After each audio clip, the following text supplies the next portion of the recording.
36 नम्बरमा हेरौँ prove that प्रमाणित गर्नुहोस् sin a into cos 2a equals to 1/4 sin 4a into sec a।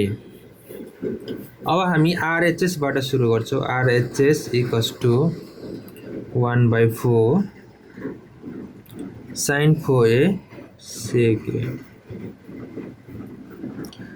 एउटा फर्मुला के छ भन्दाखेरि sin 2 थीटा इक्वल्स टु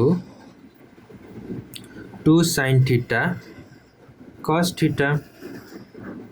त्यसै गरी 1/4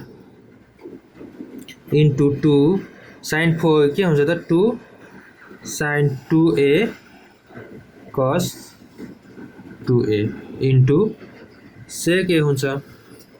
त्यसै गरी 2 लाई हामी माथि ल्याउँदा 4 2/4 इन्टु फेरि यो जुन sin 2a जुन छ नि यसलाई चाहिँ फर्मुलामा फेरि कन्भर्ट गर्छौँ। यो फर्मुलामा 2 sin a cos a into cos 2a। अब जुन sec a यहाँ छ नि sec a लाई चाहिँ हामी के लेख्न सक्छौँ भन्दाखेरि sec a equals to 1/cos a हुन्छ। हो त्यही भएर हामी यहाँ 1/cos a लेख्छौँ। अब cos a र यो cos a क्यान्सल हुन्छ।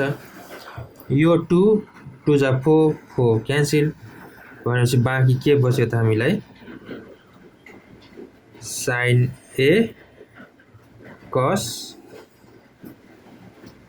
हामीलाई के बाँकी बच्यो त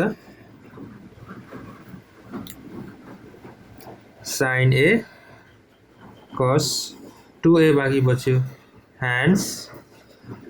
hence proved